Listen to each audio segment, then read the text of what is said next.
Believe it or not, we are on story time number 10. Yes, number 10. It's going by fast, guys. So that's why it's important to stay on top of your social media content along with your YouTubes, because drowning in what feels just like an ocean. Negativity is getting closer. Hard to keep the heat when it gets colder. You know, sometimes everything is... What is up, Innovation family? How's everybody doing today? It's me, your friend, your neighbor, your host, Brandon from Innovation Property Atlanta, back for another video. Before we jump into this video, guys, remember to like my video, subscribe to my channel, and hit the notification button so you guys are tuned into my next videos that I drop out. So guys, believe it or not, we are on story time number 10. Yes, number 10. It's going by fast, guys. So that's why it's important to stay on top of your social media content along with your YouTubes, because you keep producing more and more content, goes by faster and faster. So I'm happy to be at story time number 10, which is going to be on the 2014 Range Rover Sport. So for this story time, guys, I'm going to try to make it as short as possible. And you guys may or may not go through some of the same issues that I've been through, especially the longer you do Turo, you're gonna run into customers who might be a little shady or don't know how to handle certain cars. Because before I jump into the story, you gotta remember, especially when you're dealing with sports cars, you're dealing with any type of foreign car or even exotic cars, people have never driven these cars before. It might be the first time driving it, so they're renting your car for the experience.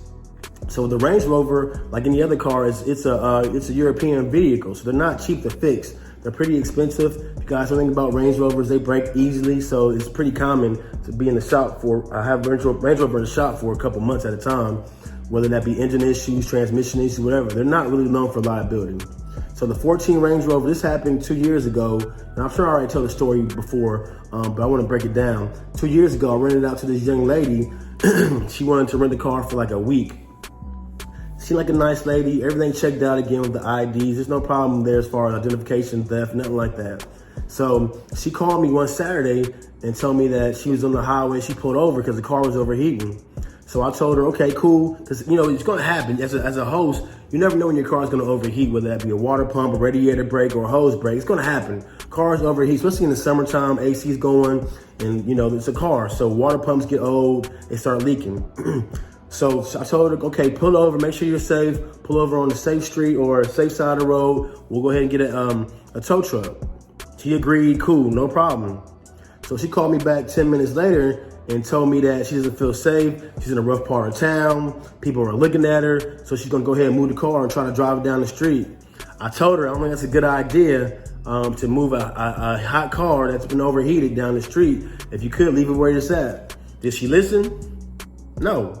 She didn't listen, so she went ahead because she felt her safety was in danger. I get it, but she went ahead and moved it down the street, maybe like half a mile, couple of blocks, and lo and behold, it went from having a busted water heater, and now she blew the head gasket. So you can imagine how much a head gasket repair is on a Range Rover. It's expensive, and on top of that, there really isn't one. So really, for a Range Rover, and as a whole, you gotta buy a whole new engine. So you guys probably heard my story before on this Range Rover in terms of being in the shop for over a year and some change, because I had to get a new engine. And this is during a pandemic. This is during, you know, supply shortages on everything. So I had to wait a whole year to get a Range Rover engine put into the Range Rover Sport. $15,000 is the price of the engine too, by the way, for installation and the price of the engine. So again, you know, that's a hard lesson. But it is what it is. So, and I still had to pay off on this truck, so I couldn't just sell it because I had to pay off on it and it had a broken engine.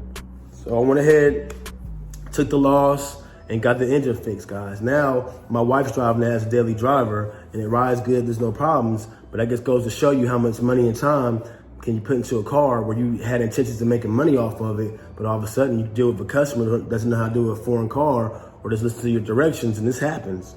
So could I have proven that she blew the head gaskets? Would have been tough. I mean, I could have put a claim in and made my case, but reality is it would have been tough because it was on me because the car was overheating, so that's the reason why she had pulled over. Now, did I think that I probably could have salvaged the vehicle if she would have stayed put and it's probably been a water pump or a hose? Absolutely. Do I think by her driving down the street made it worse and blew the head gasket? Absolutely. Hard to prove those things, guys, and the time consuming to even try to prove it, but try to show that you know you're in the right, but part of the game, guys. So story time number 10 was on the 2014 Range Rover Sport. Hope you guys have a good day.